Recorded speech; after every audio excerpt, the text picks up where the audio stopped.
Daddy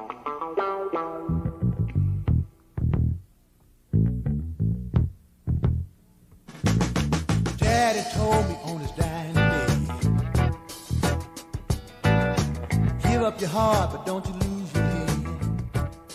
Hello, everybody, and welcome to another episode of Driftin and Driftin. I'm your host, Reverend Billy C. Wirtz, and it is my pleasure this week to be in the presence of royalty. Ladies and gentlemen, one of the true legends of the blues and the music world, Mr. Bobby Rush is my guest. Bobby, how you doing? I'm doing great, my friend. How you doing? I'm doing wonderful. I've heard you, did you get your shots? Oh, I got it, man. Listen, about 3 days ago, I got my last one. I feel good. For about 6 hours, I had a little chill, but it soon wore off, but I'm good now. I'm good to go. That's a good thing, because there's still a lot of people around that are a little shaky about getting the vaccine. Yeah. Like, no, man, you want to do this. This is important, important thing to do. Well, since we're talking about that, I want to tell my people, when I say my people, my friends, my fans, I hear especially a lot of black people talking about the shot because the thing would happen back in Alabama many moons ago. Things did happen. Things do happen. But I think we have to treat this shot like we treat sitting out at the table to bless your food. You ask God to bless this shot like you bless your food when you eat it, because you don't know where it come from or who cooked it. So we don't know where it come from or who did it and whatever. But I just believe that's good for all of us, because I want my people, my friend, to take it, because the life you save could be mine. The life I save could be yours. So let's do it together, Yeah, amen. Amen. So let's roll the clock back a little bit. And how old were you when you started playing a musical instrument? About 7, 8 years old, man. I was a young boy. I remember the first instrument I had. I built it on the side of my house. It was a broom wire. Take the wire off the broom, and you put a nail at the top, nail at the bottom. You stretch this wire from one to the bottom to the top. Then I put a brick at the top and a ball at the bottom, until one day the ball slipped out and the brick fell off and hit me in the head. So then I reversed the brick to the bottom, put the ball at the top, so if it happened to fall out, it wouldn't bring blood from my head. That was my first instrument. But then later on, I found out they call them diddley bowls, Right. But I just call it a one string guitar. That's all I call it. Sure. Then when I got a little older, my cousin gave me my first guitar. I hid it from my dad, who was a preacher and a pastor of a church. But one day my dad told me, said, I'm named after my father. I'm a junior. He said, Junior. I said, yes, sir. He said, bring that guitar here, boy. You got hid in the law. Daddy knew everything. I brought the guitar to him, Billy, and he started tuning it up. I didn't know he could play. I just know he blew harmonica, because he had gave me a little harp, blowing the train. And he said, let me sing a song to you, boy. I used to sing when I was a little older than you. I want to hear it because I thought it was going to be about my mama. I'd be like, glory, glory, hallelujah, when I laid my burden down. But no, he didn't sing that about my mama. He said, me, my gal, went to Shanky Pin, hun. She fell down and I saw something. I said, move, my daddy. And a preacher too. Oh, man, I said, say it again. I said, say it again, Dad. What I wanted him to do. Now, I know she fell down. I figured the second verse would tell me what she had on and what he saw. My mama's in the kitchen cooking. She said, me, don't sing that kind of song to that boy. Yeah. So he went to sing it again. Me, my gal, went to Chinky Pin, hun. She fell down and I saw something. My mama was walking up in the back of, I said, Daddy, how big was she? He said, oh, fat woman, boy, she was big, 350 pounds, this wide. I said, what's your hat on? He said, nothing but a dress, just a dress. And now in my little mind, a fat lady falling down, 350 pounds, with nothing on but a dress. Man, that me with no drawers on or nothing. That was it. I knew right then I was going to be a blues singer. That answered the second question. I know your father was a preacher. Was he, once he figured out that you were going to start playing some music, was he okay with that? Oh, yeah. My daddy was my biggest influence. Oh, great. I came up from a town, Billy, that most people was around me when you played the blues. That was the devil music, whatever, black, white, or whatever. Especially in a household where there was a preacher and spiritual people around, devil music. Right. In my house, there was never mention about the devil music. My daddy never told me to sing the blues, but he never told me not to. So that was a green light with me, man.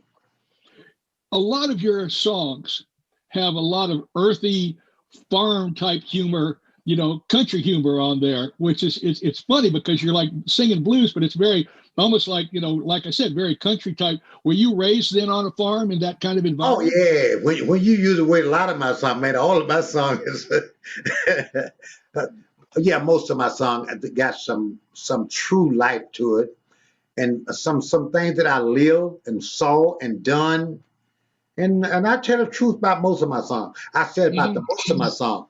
I Right, sung a right. song about I ain't gonna sleep with no fat woman no more. I lied about that, Billy. Yeah, well, guys, you got to do what I you got lied to about do. that. But most of my songs come from uh, knowledge of what I knew as a child, what I saw, what I learned in my Hmm. atmosphere where I was born, raised, talking. And Louis Jordan put me on because he talks about animals, horses, cows, chicken, fish fries, and Sure. boogie woogie joints. And that's all I knew about. That's where I come from. So I write about the things I know about. Now you mentioned Lewis Jordan, and the last time we talked, you were telling me that he was one of the first guys you saw live, and it made a real big impression on you. Oh, he made an impression on me even before I saw him just as a record man. I remember he had this record. He had this record that he wrote this song about a monkey and a buzzard was good friend. So apparently through this writing, the monkey was better friend to the buzzard than the buzzard was to the monkey. So he convinced the monkey to take a ride with him in the air. So in this picture of this song that he was writing, the buzzard got him in the air and he tried to duck the monkey off his back for some harm. So the monkey wrapped his tail around the buzzard's neck and it started choking him, trying to hold on. Wasn't really choking him, he just trying to stay on the buzzard's back. So the buzzard said, "Oh, monkey, you choking me." He said, "Straighten up and fly right. Stop all this ziggity zag." So that's the name of the song. So I later on, that stayed in my mind so long. And the first gold record I had in 1968 when I cut it was Chicken Heads. Yeah, something about the animal, something about the fowl, Sure. chicken. And Well, I always loved Louis Jordan and many other guys, but he was my first lover of the blues and the way he wrote, the way he styled his song, and the funniness and the humanness that he had in him just tricked me, man. how old were you when you locked up with Elmore James? 13 to 14 years old, too young to go in the club, but I made myself some mustache. My daddy had we didn't have no electric heaters. We had the heaters in fireplace. So my daddy had them big old matches. You stretch them. We'll stretch one and blow it out quickly. Leave the soot on. I do about 10 of them like that and blow it out quickly. Then I would take it the soot off of it and make me some Wu Main shoe mustache. And I was about 14, 15 years old. And then Elmo James would get me in the club. I would go in the club and put me a cap on and go in the club with my head kind of down, walk in the door like I was grown, like I was 18. You could go at that time. You could go in the club when you're 18, and I was sneaking in the club, man. And the guy who knew I wasn't that age, he would sneak me in, knew it all the time, and sneak me out the back door. And that's what and Elmo James. Hey, it put me on. Tell me about some of those joints you played with Elmore James. Well, let me tell you, I shouldn't tell this. That's okay. I got Elmo Jane to play with me. There was a lady in Canton, Mississippi, who had Delta Funeral Home, and she was dating a guy out of Chicago called Lee Robertson. Now Lee Robertson was getting married to this girl, so Elmo Jane, I had tried to get Elmo Jane to play at the Jackrabbit with me. Elmo Jane wanted $5 a night, which is $15 a weekend. I said, Elmo, I can't pay you but $12 for the weekend. He said, I can't wait for you in Bobby Rush. By that time, my friend was getting married to this young girl. She was about 20, 21 years old, maybe 22. He looked around. He said, wow, Bobby Rush, who is that woman? I said, what you mean? I said, that's my friend. He get married to my best friend. He said, I'd do anything, man, if I could just talk to that woman. Because he said some other things. And I said, well, he said, you'll do anything? He said, yeah, I'll do anything. So this guy was getting married to, he's my friend. So I went to him. I said, Lee, what you doing tomorrow night? He said, I don't have a funeral tomorrow night. So why don't you take me to the gig tomorrow night? Now he had this hearse. I would let him take me to the club, but I didn't want him stopping in front of the club because I didn't want nobody to see me getting out this hearse. So every other night, the next weekend, he didn't have a funeral, and he would take me to the over to Arkansas, and Elmo James would come over to Mississippi and stay at his house. Now, I don't know what they did, but I just assumed they talked all night. That's night. But Elmo James would play for me free every other weekend because I hooked him up with this woman, with my friend's old lady, wife. They finally got married. I shouldn't tell it. That's not good on my part. No, that's fine. That's fine. Along the way, in the early years, was there any other possible career besides music for you? Yeah, well, early year, I had a job in Chicago. I was working at a plating company, man, like everybody else was doing the weekend. God, and picking up scrap bottles and junk, whatever I could do with my old truck through the week with my hat on the head, didn't want to know who I was. I was picking up scrap, done everything I could do to make a living, man. And coming back and playing every night and staying up to 3 or 4 o'clock in the morning, getting up at 6 o'clock, going to work, be there for 7. God, man, it was hard, man, but it's better than cotton. When did you move to Chicago? I went there the first time in 1952, but I came back to permanent in 53. Okay. 52 the first time. So what was Chicago like back in the 50s? Well, let me start off by telling you this, and this is a story that I haven't told too much. I left Louisiana in 1947. I went to Pine Bluff, Arkansas with my father, who was a preacher and a pastor of church. Early 50s, I met B.B. King, and I went to Memphis, and I met Rufus Thomas. And I had just met Elmo James, and I met Lil Walter and the people like that. I had planned to go to Chicago, Illinois, because I had heard and read, thought maybe because in the southern state there were so many racial things, black musicians and black people as a whole, that Illinois would give me a better life and a better opportunity for my family and better opportunity for my career. So I was ready to get to Chicago, but I didn't have enough money to catch the bus all the way to Chicago. So what I did, I got enough money to go to Memphis, Tennessee, work on Beale Street. And I worked on Beale Street to get enough money to go to East St. Louis, where Chuck Berry and Albert King were living in Lovejoy, Illinois. I worked there a few day or two, a week or whatever. I got enough money to go to Chicago, where I met John Lee Hooker, Jimmy Reed, Bo Diddley, Muddy Waters was there. Howlin' Wolf was in and out, but he wasn't living there. And so was Ike Turner and Smokey Hall, Bo Diddley, and all these guys like that. And that's where I really was going to launch my career until J.B. Lenoir. I don't know where you heard him, but he was in Chicago.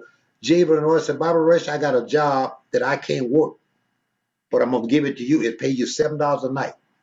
$7 a night? We were making $3 or $4 a night, man, as a band leader. I said, $7 a night, I'll do it. He took me to suburb of Chicago, which was Blue Hour, where I worked behind a curtain where they wanted to hear my music, but didn't want to see my face. And my heart was broken because I just left the South where I thought I was going to go to Illinois and find a better way, a better opportunity for myself and my family and my career. And here I run into a place where I'm making $7 a night now, and just behind a curtain where it's a white audience where they want to hear my music, they want to see my face. Now, as a young man, I was devastated. I was devastated. I didn't know what to do and what to turn to. So I went to Muddy Water. I said, Muddy, I'm working at this club out here. They want to hear my music and want to see my face. He said, well, man, I turned it down, and I told them that you probably wait your job. So apparently they had talked about me being not have the knowledge of what they was doing, that I was working. I needed the money just that bad. I didn't understand the white and black issue of it, because where I had come from the South, I had saw where you couldn't sleep or eat where white people eat. But in my school, in my church, my daddy was the pastor, was all black people. In my school teacher was all black. So I didn't have no interaction with any white people. I didn't know they thought something different about me because I was black until I got to Illinois. And I found out why. I didn't find out why. I found out they were the same way. Things have changed by going north, but it remained the same. And it haven't changed today. And as a black man, I've been through my ups, been through my downs. I've been kicked on, stepped on, and all of that. But out of all the things that have been done to me, the good overweighs the bad. Tell me about Jimmy Reed. You would, Billy, you would ask me some, and I shouldn't say this either. Jimmy Reed, I love Jimmy Reed. Jimmy Reed loved me. I must have been about 16 years old in the studio with Calvin Carter and Vivian Carter. Calvin Carter and Vivian Carter, brother and sister. 1954, 55, she got married to Jimmy, with Jimmy Record Shop out of Gary. Then they changed the record company to BJ Records. So I was in the studio with Jimmy Reed, and he was an alcoholic. You know, everybody knows Jimmy Reed's an alcoholic. He said, he talks out his nose. He said, Bobby Rush, I like you, boy. Go to the store, get me some whiskey. He'd give me $1.25, and I go to the liquor store, get him whiskey, costs $1.25. But he would send me every hour or two to get him some whiskey. And I got hip to him giving me this $1.25, so I would take a bottle of water and put it in one pocket. He would send me to the store. I would pour half the water out and put half whiskey in. So I go to the store. And every other time Jimmy sent me to the store, I really didn't go to the store. I just really went to the back door and poured the whiskey in the bottle and filled it up and brought it to him. So that's my $1.25. Every other time, I make $1.25. And Jimmy Reed get drunk and he said, Bobby Rush, I sure like you. You sure know how to buy some good whiskey. And he would let me have his guitar. And I would play his guitar. And that's why I had to go. I remember. Wow. I remember Jimmy Reed had a Cadillac. He said, Bobby Rush, I'm kind of getting high now. You got to drive me to the store and get your whiskey. I said, okay. He got in his car at a Cadillac. He said, you can turn around right here. So I was going to turn around. I was going to make a turn up in the alley. He said, before you leave, I got to go to the bathroom. I said, I got to get across the street. A lot of cars is coming across on Michigan Avenue. By the time I got across, it took me 4 or 5 minutes to get across the street to turn around. By the time I turn around and pull in the alley, I said, Jimmy Reed, I said, Jimmy, we're in the alley now. You can go to the bathroom. He said, that's okay. It's too late now. Oh, good Lord. Oh, man, I shouldn't tell that. We've been through similar.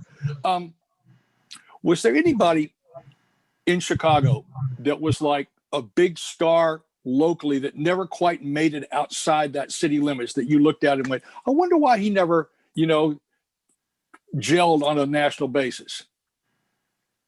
Yeah, that was several guys. Moose John was one of them. He was a keyboard player. That was several guys who never. Willie Mae Bond. Yeah, sure. Willie Mae Bond was a superstar, but he never got the chance to display his talent to the world. Superstar, never got to, to be honest with you, Elmo James never did. He had that one record, but as an artist, he never was no B.B. King.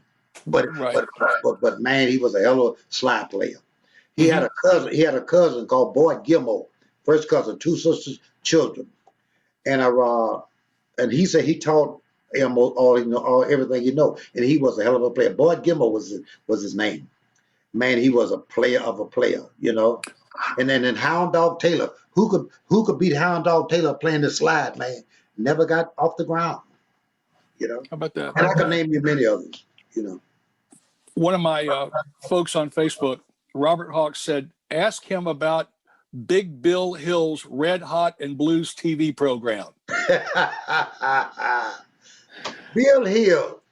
I met Bill Hill in 1953. In 1957 or 58, he got married to friend of mine from Pine Bluff, Arkansas, a friend of our family. That was his wife. We knew her from high school together. He got married to her. He had a radio station, WOPA. I know Bill here from when I was 17, 18 until he passed. He always super bag show, WOPA, Big Bill, Big Bill here. You know, he was one of the first DJs that I know of that do what he want to do with the radio, man. Right. And later come Purpose Band and all the guys like that. But Bill Hill was a groundbreaker for a lot of the black DJs back in the day. Well, he had a TV program come much later than he had TV, much later than the WOPA was the radio station. He was in Oakwood, Chicago, which is so west side of Chicago. But the TV show come in kind of like the Soul Train, but it was on a blues station. It was localized, it wasn't nationally, it was localized. And he was very, very known and very popular because of the DJ on the radio. He was so popular. Then the TV station went well because he was so popular to do well with the TV station. Gotcha. Okay.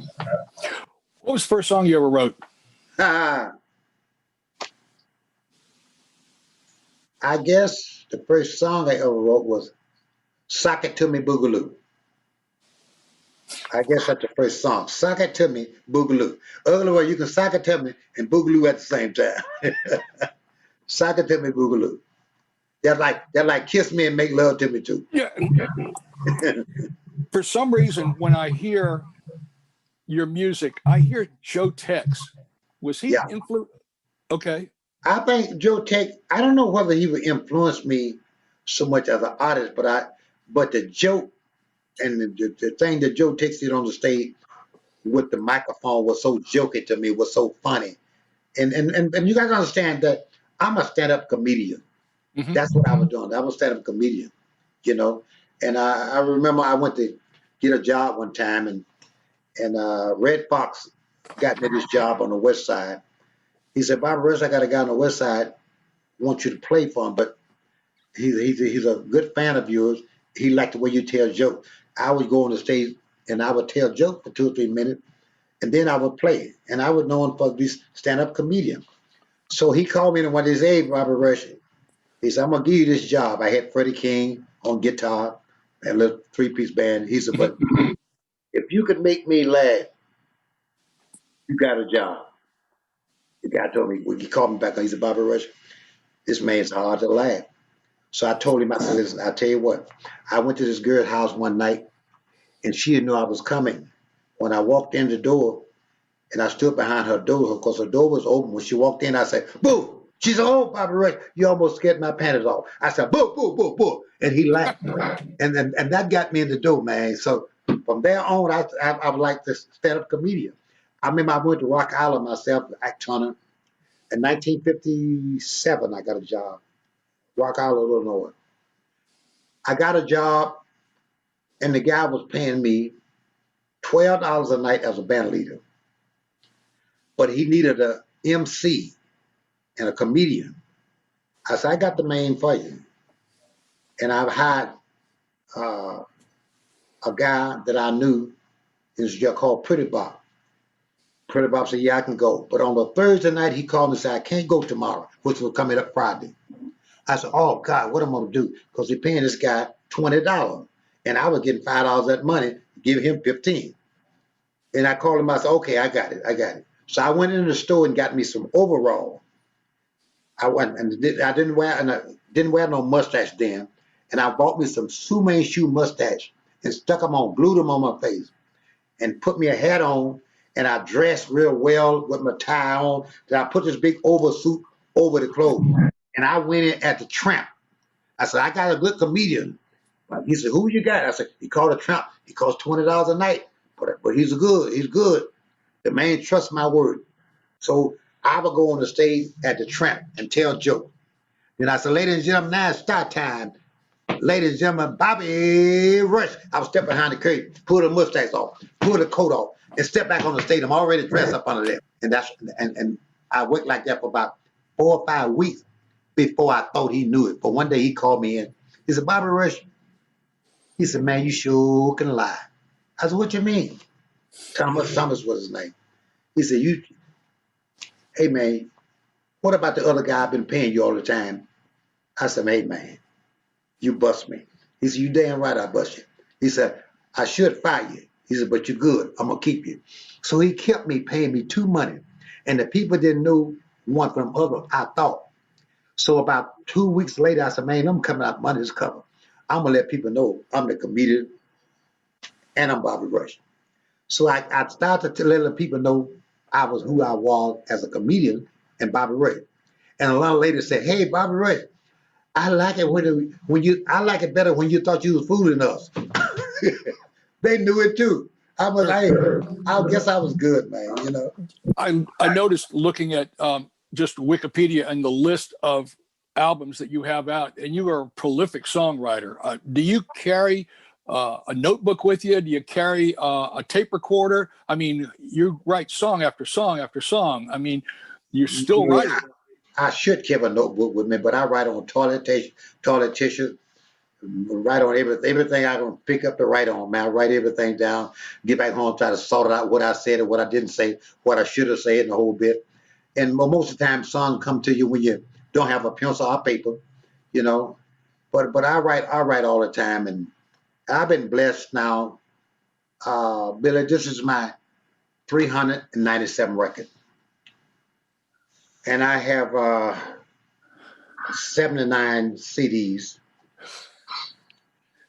And I've been up for Grammy. This is my 6th time. I won one of those. I've been up for a Blues Award 31 times, and I won 18 of those. But I'm so thankful, although I was 80-something years old when I won my first Grammy. But it's not because I hadn't been there and sold it. I just didn't know how to play the politics that you play when you're in this business. So I learned a few things, and I learned what not to do, and I learned what to do. A lot of what you have to do in this business, you have to be good at what you're doing, and you have to be at the right place at the right time. I know everybody don't like a Bobby Rush, but I try to cultivate myself so I be good at what I do. So when people see me, say, well, I don't like Bobby Rush, but damn, he good. That's all what matters. Involved doing what I felt like I thought people would like to see me doing. First of all, I was funny to my own self, you know, when I tell things and I talk about myself in the record. It was funny to me. So, for instance, I'm talking about the garbage man. When I pick up my harp like this,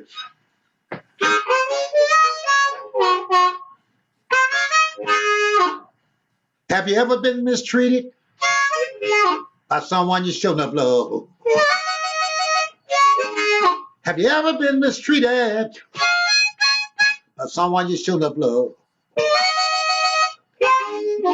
Out of all the men my woman could have left me for, she left me for the garbage man.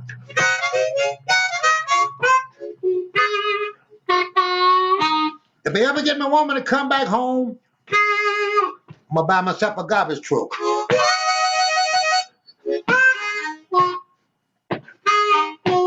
If I ever get my woman to come back home, people, I'm gonna buy myself a garbage truck.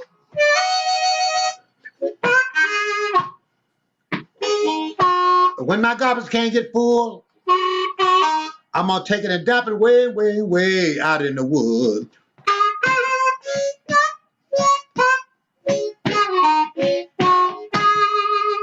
And that's funny, but it's the truth. That's great. The show that you do with the dancers and all of this, it's almost like it's the old style review. Yeah, it's dances ain't nothing new. It's my culture, where I come from as a black man, all the way back to Africa, man. That's what they was doing. And you got to know something, Billy, that I'm considered and known as the king of the chitlin circuit. That means I'm one of the few artists have crossed over, but I never crossed out. Right. I never crossed. I've been this black man, been proud to be me, been proud to do what I'm doing all the time. And I talk about that. Sometimes I get kicked in the boot about it, but nevertheless, I'm proud to be who I am and do what I do for a living as a blues man, as a black man. I remember, Billy, 60 some odd years ago, close to 60 years ago, maybe not that much or close to it, when they invented a wah wah. So the white guy could sound like the black guys who playing the blues. Now you got black guy buying wah wah trying to sound like a white guy who trying to sound black. So that don't add up to me, but nevertheless, you do what you want to do and have to do. But I'm proud to do what I do. Proud to display what I display. I got the ladies on the side of me. They dancing. This ain't nothing new for black people to play ball and dance and jump. No, I'm proud of me. And I'm proud of me, And there's somebody said, well, you the king of the children's circuit? Yes, I am. I'm this black man who proud to be who I am, do what I do. And I do what I do, and I do it well. Hell yeah. Is there anybody coming up that is doing the same kind of show that you've got? No, not the same kind of show, but they say they have the same approach, which is like Kingfish, example. You got a few guys around who young guys who trying to sing old. But when I was young, I wasn't trying to sing old. I was just being me, sing like me. So what the young kids got to understand, you don't have to sing a Muddy Water song because you're 25 years old. Just do what you do in that same direction. You don't have to see, that's been done. You don't have to do that. I have a record out now, Raw Than Raw. Although I did a couple of songs that I did to feature some guy from Mississippi, the only reason I did that because if you notice when black guys, especially black guys now, if he from Louisiana, he moved to LA. If he in LA or New York or wherever for short mama, he seemed to act like the New Yorkers or the LAs. And he blends in with that. But if you ever notice guys from Mississippi, when he opened his mouth, you say, hey, he must be from Mississippi. Listen at the sound. Mississippi guys don't change. I don't know what it is about him. He don't change.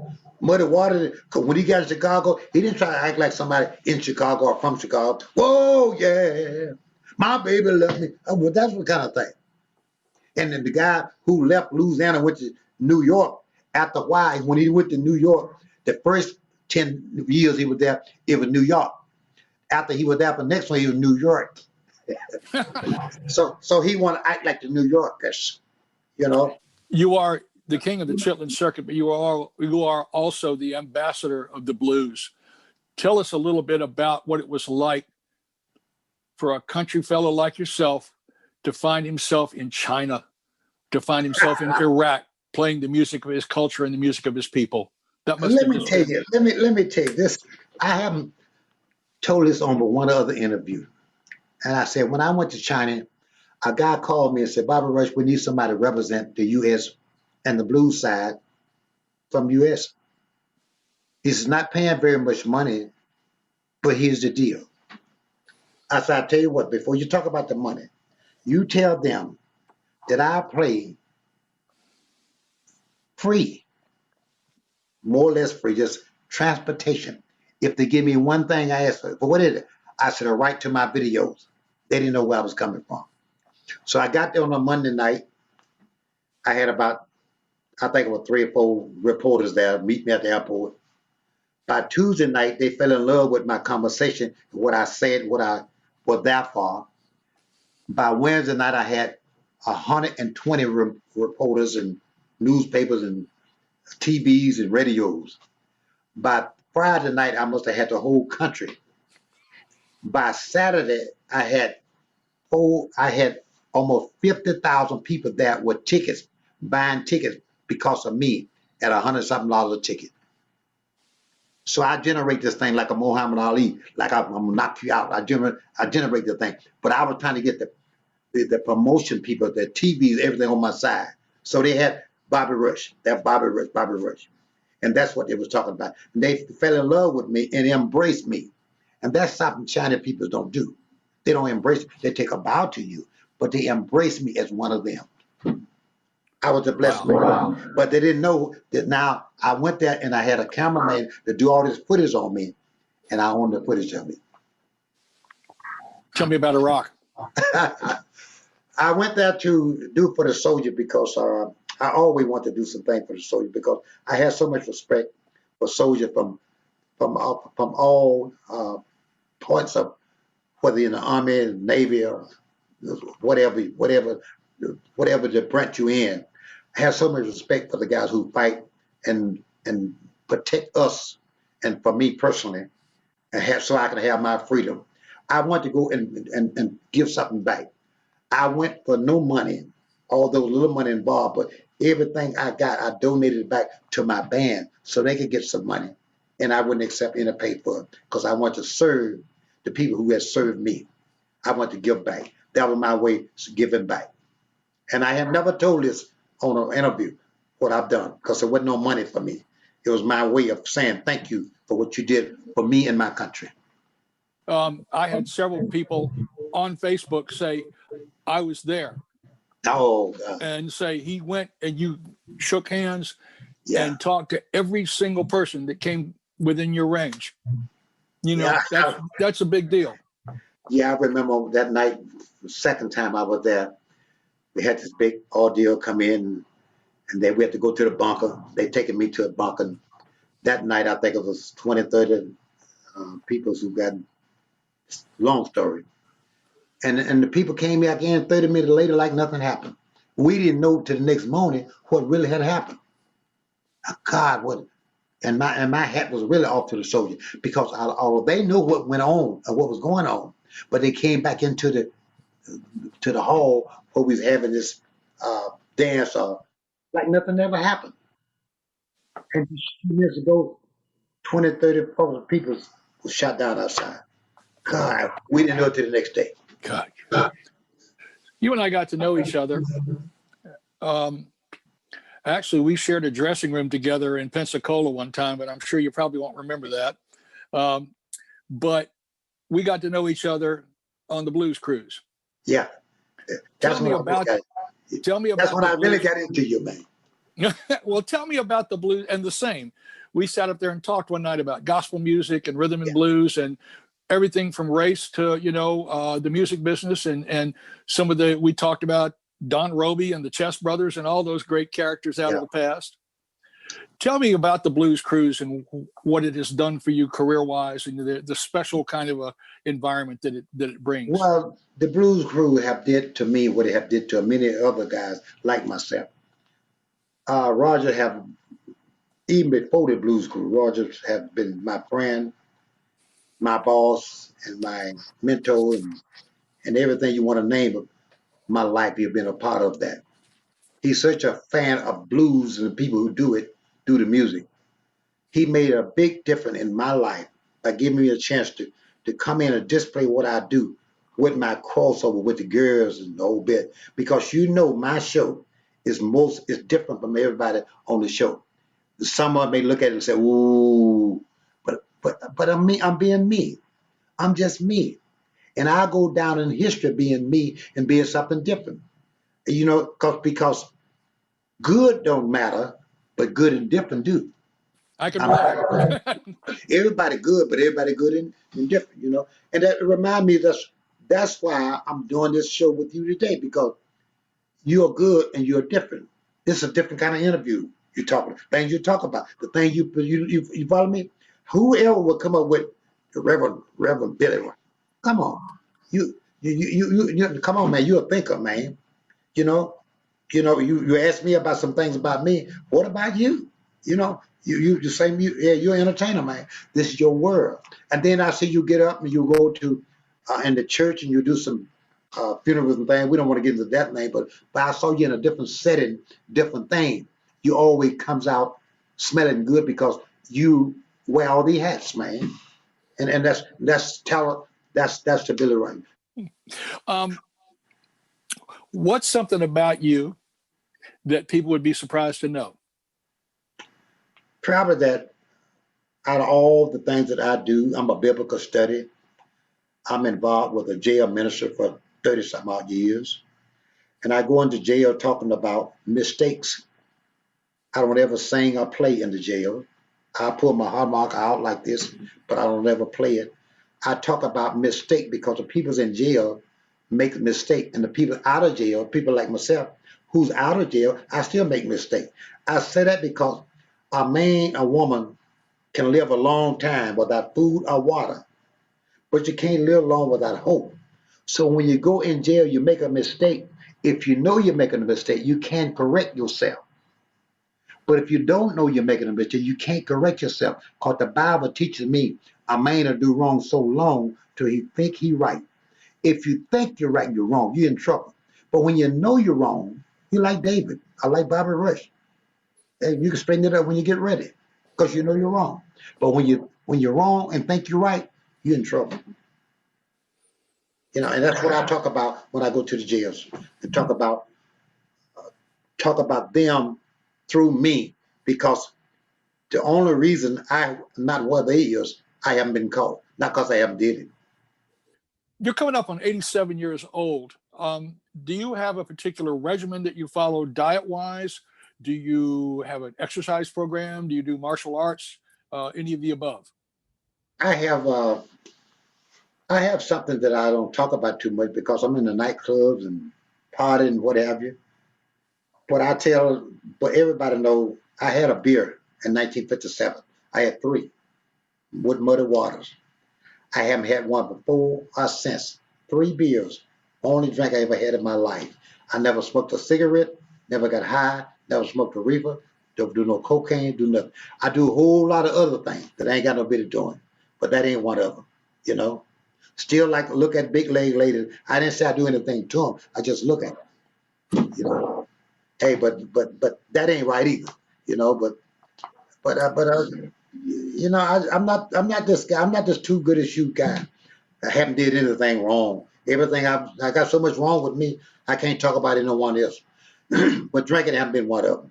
And I eat pretty well. I am for the last 35 years. Not much red meat, very little. No hamburgers, very little hot dogs. If it swims or fly, I eat it. Not much of that. A lot of I just eat, and I'm exercising all the time.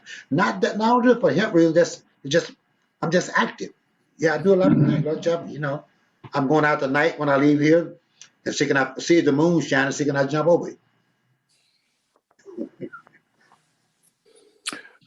What are a couple of the moments that we all have those moments in a career of entertainment or show business when you look around and you go, oh my God, I don't believe I'm here. Yeah. What are a couple of those moments in your life? Share them with us. God, I had a plenty of them, but most of I think when I won the Grammy, I went to because I was a winner when I was nominated. You know, because I'm in a race with a bunch of guys that I respect so highly. But when I won, I had to, is this me? God, did they pick me because the record was good? Or did they pick up some old?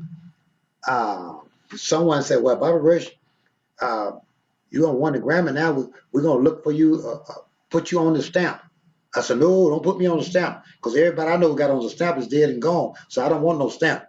You know, don't put me on the postal stamp. You know."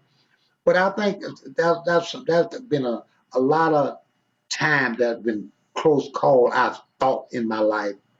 One time in 1963, I was coming from Actona was leaving Rock Island. I was going back to Chicago. He was going to St. Louis. I had an accident, and the car turned over and flipped myself out. My drummer and myself were together. Robert Plunkett was his name. He was about my age, maybe a year older. And we had to dig ourselves in the ground to keep warm because it was below zero. And a truck hit my station wagon, and it caught on fire. Another truck hit truck after truck, but 10 trucks hit each other, and all 10 trucks got burnt up, and all 10 men were driving the truck got burnt up. Myself and Robert Plunkett were the only survivor. And I remember burying myself in a ditch, and when I don't know whether a bunch of policemen, a bunch of people came by, whoever it was, said, "You see anybody up there?" And one guy said, "No," and used the N word, just 2 N words. Leave them there, they already buried. The hell with them, and they left us there. Those were some low points when you see this people at the sheriff department left for that because we was black. Those are some down things. There's there's a name that we mentioned a couple of times in the course of this conversation, and I don't think people are quite aware of how monumental he was to this music, and that would be Ike Turner. Oh God, man, please. Ike Turner was one of the best musicians and best producers ever been. That knew the business, know what you should do, how you should do it, when you should do it. He was a genius. Genius. Thank you. God. Yeah, When I'm beyond his personal life. I'm talking about musical now. He was a genius. So when you're sitting on the porch watching the sunset or looking up at that moon and thinking about, I bet I can jump over that thing. Yeah. And you're looking back close. on It look real close when you just sit looking at it. and you're looking back on this lifetime of many, many blessings and a few rough spots. What is it that you're going to be proudest of? What do you feel is going to be your biggest accomplishment? I think my biggest accomplishment being I was able to stay in the game, was blessed long enough for time to roll and give me time to get myself together and enjoy some of the things while I still can enjoy it as an old man. I want to say to people who listen to me now, what I want to do with this time I have left in my life now is do all I can while I can. When there come a time I cannot do, I won't regret what I did not do.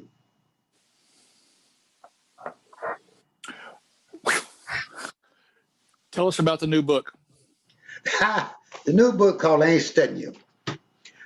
I'm telling some things in this book that people won't be surprised, I guess, if they know me well enough. I'm talking about my personal life, my personal things I shouldn't have done, things I did, things I would have done if I could have did it, and all them kind of things, and all in between. I'm not telling everything because the book would be too big for you to read it. Take you too long to read it if I tell everything. But I'm telling some important things, some things never been told about myself. And I think people are going to enjoy this book. I'm telling on some people that won't be so pleasant when I tell the truth on some people. I'm telling that some things that I couldn't tell many years ago because people were around and alive and it may hurt their family. But I think now they accept it because those are some true things about me and what I'm telling about a few people's around. You know, it won't be everyone, but it'll be a few things that hit me hard, that hit my soul. And I'm telling them in this book. And they get the book now. It's pre-order now. It won't be out to 90 days. June, matter of fact, well, a little better than 90 days. June the 22nd is when it's going to the street. It's going to be a lot of promotion on it. I'm going on a lot of TV shows with this book and tell a lot of things in this. I'm going to, hey, man, this book going to be a book, you know. I think I'm going to tell some things in this book that really been told before, but not on myself. And I think what I tell on myself going to relate to other people who can relate it to themselves by what I talk about. Sure. Yeah. Well, we're off to a real good start with this interview. Any last words, final thoughts? Yeah, final thoughts. I want everybody to remember that there's a song called I Did It My Way, but it wasn't quite my way. It was more like my daddy's way. Because my daddy never told me to sing the blues, but he never told me not to. Because if he had told me not to, respect I have for my daddy being a preacher, I would never been this blues man that I am today. I want everybody to understand that I haven't been right at all things, but I had the right motives by all things. I had good intention to be good to myself and be good to others, because the life that I've saved could be theirs, not mine. Because my thing is now, I want to do everything I can for someone else, because my life now, it doesn't matter. I just want you to leave, say, hey, I really didn't like the man, but damn, he was good. Wow. This has just been absolutely wonderful. Thank you for everything everything you've shared with us. Thank you for your honesty. Thank you for everything you've done for the business. I mean, it's interviews like this. This is why I do this. You feel like playing a little bit on the harp and say goodnight? That'd be wonderful. If you don't mind me saying one thing before I leave. Sure. Because I got into you so deeply. Billy, thank you for what you have done. Thank you for what you're doing, what you plan to do. I don't know whether people know the other side of you or not, but I saw you at Scrap Iron funeral. There's a few other things that I saw you doing when I was on the ship. You didn't know I was in the audience. I saw how you carried yourself, how you treated other people, regardless of who they were, black, white, or whatever. That's a meaningful thing to me. I'm saying that because we're in a situation now. We shut in, can't go where we need to go or I want to go. We got the black and white issue matters. But to you, it don't seem to matter about none of that. It's about love between men and women. We're trying to have love so we can take ourselves farther than we always have been. Hopefully, this pandemic ends now, that we'll learn from it. We learn from the black and white issues. We learn from everything so we can make better people out of ourselves and have more love for each other than we ever had in life, because we can't live here by ourselves. We're here together. And I thank you for what you do and what you've done. And on that note, all I can say is you've been listening to an incredible episode of Driftin' and Driftin'. I'm Reverend Billy Wirtz. My guest has been the one and only Bobby Rush. Thank you all so very much. Stay safe, stay blessed. Get those shots out there. Bobby, thank you very much. I'll be checking out your new book. Take care of yourself, and God bless you so much. Thank you so much. Be well. Every time I leave home, come back, been gone 3 or 4 days, a week or what have you, my so-called friends always come up to me talking about, Bobby Rush, I saw your lady done whatever and with whoever while you was gone. I just said, hold it. Because if they were really my friends, they wouldn't be talking about what they saw her do. They would tell her, don't do old Bobby Rush like that. I heard a lady tell another lady the other night, child, my husband give me but $150 this week. The other lady said, if that was my husband give me but $150, I'd have thrown it back in his lap and got a divorce. And the woman said it don't have no man, money, or no husband. She just wants you to leave so she can move in and get what you got. So you tell your friend what I told my so-called friend. This is what I told her. I ain't studying you. I tell you, I ain't studying you. Some folks say my woman love me, and some folks say she don't. But it don't make no damn difference long as I'm getting what I want. I ain't studying you. I tell you, I ain't studying you. If you think I'm gonna leave my woman because what somebody says,